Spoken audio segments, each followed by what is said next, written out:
கூறப்பட்ட ஹலால்களை பற்றி நாங்கள் விரிவாக பார்த்துட்டோம். ஒரு கணவனிடம் ஒரு மனைவி எவ்வாறு டைவர்ஸ் வாங்கணும்னு சொல்கிற விஷயத்தை நாங்கள் பார்த்துட்டு வந்துட்டோம். ஆல்ரெடி மானம் பாதுகாப்புன்னு சொல்கிற ஒரு தலைப்பில் நாங்கள் பிள்ளைகளுக்கு தாய் தகப்பன் சொல்லிக் கொடுக்க வேண்டிய விஷயங்களை நாங்கள் பார்த்துட்டு வந்துட்டோம். இதனை தொடர்ந்து நாங்கள் பார்க்க போகிற பிள்ளைகளை எப்படி வளர்க்கணும்னு சொல்கிறதுக்கு நான் உங்கள்கிட்ட சொல்லிட்டேன். இனி உங்களுக்கு ஒரு பயானோட நான் முடிச்சுக்கொள்ளும். வறுமை ஒழிப்ப கையில எடுங்க. தயவு செய்து நான் அது நண்பரா உங்கள்ட்ட ரிக்வஸ்டா வைக்கிறேன். சில குடும்பங்களை போய் சந்திங்க, போய் பாருங்க. சில குடும்பங்களை போய் பாருங்க. நான் ஒரு ஊருக்கு போயிருந்தேன். அப்ப ஃபஜ்ர் முடிச்சுட்டு அவங்க ஒரு ஏழையான குடும்பங்களை சந்திக்கிறதுக்காக அந்த பள்ளி இமாம், அந்த பள்ளி பொறுப்புதாரி, நாங்க எல்லாம் போனோம். ஒரு வீட்டுக்கு போனோம். அந்த வீட்டுல வயதான சின்ன குட்டியோன்னு குழந்தை, ஒரு பாட்டி உட்கார்ந்தாங்க. ஒரு சின்ன குழந்தை நின்னுச்சு, ஒரு 3-4 வயசு 5 வயசு புள்ள. அந்த பிள்ளைகிட்ட என்ன பண்றீங்க, அம்மா எங்க? அம்மா கிளம்பிக்கிட்டு இருக்காங்க, வேலைக்கு கிளம்பிட்டு இருக்காங்கன்னு சொன்னுச்சு. அந்த அம்மா உள்ள சலாம் சொன்னோம். அந்த அம்மா உள்ள இருந்துச்சு.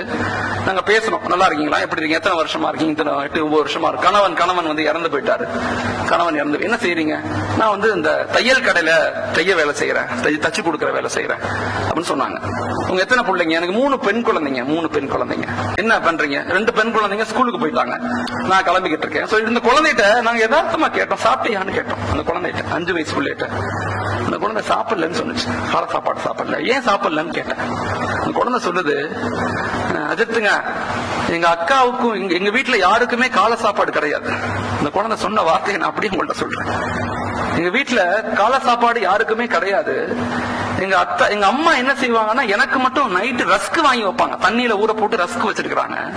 எங்க அக்காவும் எங்க 2 அக்காவும் ஸ்கூலுக்கு போன பிறகு எங்க அம்மா அந்த ரஸ்க் எனக்கு ஊட்டி விடுவாங்க, யாருக்கும் தெரியாம.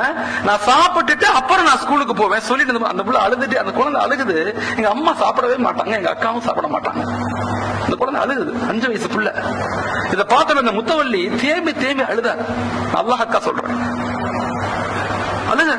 சொன்னாரு, மௌலானா 8 வருஷமா இந்த ஃபேமிலி இங்க இருக்கிறாங்க.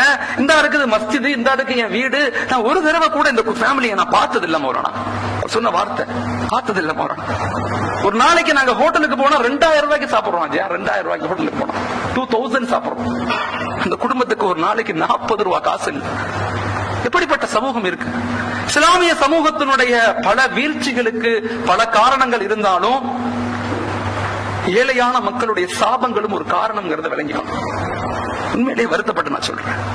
ஒரு தடவை நபி ஸல்லல்லாஹு அலைஹி வஸல்லம் காலத்துல வஃபாத்துக்கு பிறகு ஹஜ்ரத் அபூபக்கர் ரலியல்லாஹு அபூபக்கர் ரலியல்லாஹு ஒவ்வொரு தொழுகை சுபஹுக்கு முடிஞ்சானே வேகமா எந்திரிச்சு வெளியே போனாங்க. வேகமா எந்திரிச்சு எல்லாரும் அப்படியே பாக்குறாங்க, எங்க போறாங்க இவங்க, எங்க போறாங்க. ஒரு தடவை உமர் ரலியல்லாஹு பின்னாடியே போனாங்க. இவர் எங்க போறாரு? டெய்லி போறாரு.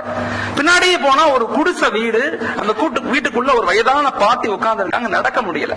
அபூபக்கர் ரலியல்லாஹு அந்த நாட்டினுடைய அரசர், கலீஃபா, வேகமா போன அந்த வீட்டுக்குள்ள போனாரு. வீட்டை ஃபுல்லா கிளீன் செஞ்சாரு, வீட்டை ஃபுல்லா சுத்தம் செஞ்சாரு. அந்த அம்மாவுக்கு சமைச்சாரு, பக்கத்துல சாப்பாட வச்சாரு. அந்த அம்மா எடுத்து சாப்பிடுது. டெய்லி நடக்குது, இது டெய்லி நடக்குது. ஒரு தடவை அபூபக்கர் ரலியல்லாஹு வஃபாத் ஆயிட்டாங்க, இறந்து போயிட்டாங்க. உமர் ரலியல்லாஹு ஆட்சிக்கு வந்துட்டாங்க, கலீஃபாவா இருக்கிறாங்க. அவங்க என்ன செய்யறாங்க, உடனே டெய்லி அபூபக்கர் ரலியல்லாஹு நண்பர் ஒருத்தவங்க வீட்டுக்கு போனாங்களே ஞாபகம் இவங்க அந்த வீட்டுக்கு போனாங்க. ஒண்ணுமே சொல்லல, வீட்டுக்குள்ள போனாரு, வீட்டை ஃபுல்லா சுத்தம் செஞ்சாரு, சாப்பாடு செஞ்சாரு, அந்த அம்மா பக்கத்துல வச்சாரு. அந்த அம்மா சாப்பிட்டுட்டு சொன்னுச்சு, உன் நண்பர் அபூபக்கர் இறந்து போயிட்டாரான்னு கேட்டுச்சு. உன் நண்பர் அபூபக்கர் இறந்து போயிட்டாரா அப்படின்னு கேட்டுச்சு.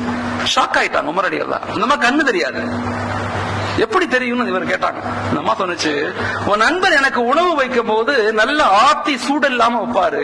2வது பேரிச்சம்பரத்தினுடைய கொட்டையை எடுத்துட்டு சொலைய மட்டும்தான் போடுவார். நீ கொட்டையோட போடுறதுனால சாப்பிட முடியலன்னு சொன்னுச்சு. இதை அழுதாங்க. என் நண்பரை ஒருபோதும் எங்களால மிஞ்ச முடியாது. மக்களை சந்திங்க, மக்களை போய் பாருங்க, மக்களுடைய கவலைகள் என்னன்னு கேளுங்க. எத்தனையோ குடும்பங்கள் கேட்கும் போது அந்த குழந்தை சொல்லுது. நான் இங்க கூட பொள்ளாச்சியில கூட ஒரு ஃபேமிலிய மாலிக் பாய் சொன்னாங்க. அந்த அம்மா கேட்டுச்சு, இத்தனை வருஷமா எங்கள்கிட்ட யாருமே கேட்கலையே, என் கணவரை இழந்துட்டேன், என் மக்களை இழந்துட்டேன், என் மகனை இழந்துட்டேன், எல்லாத்தையும் இழந்துட்டேன், இப்ப என்னை கூப்பிட்டு உங்களுக்கு என்ன வேணும்னு கேக்குறீங்க. தயவு செய்து உங்களுடைய பக்கத்து வீடுகளை பாருங்க, உங்க மஹல்லாவுடைய ஏழைகளை பாருங்க. மக்கள் மக்களுடைய வறுமை இருக்குது, அது நம்முடைய சாபமாக இருக்குன்னு மறந்துடாதீங்க. அதனாலதான் ஜக்காத், அதனாலதான் பைத்துல் மால் இதெல்லாம் உருவாக்கப்பட்டுச்சு. உணவுக்கு வழி இல்ல, கஷ்டப்படுறோம், சாப்பாட்டுக்கு வழி இல்லைன்னு ஒரு ஃபேமிலியை கூட விட்டுறாதீங்க. அந்த மஹல்லாவுல பரக்கத்து இல்லாம போயிடும். பயானை தொடர்ந்து நான் இதை முடித்துக்கொள்கிறேன். அஸ்ஸலாமு அலைக்கும். நான் உங்கள் ஃபஸ்லு. நாளை சந்திப்போம்.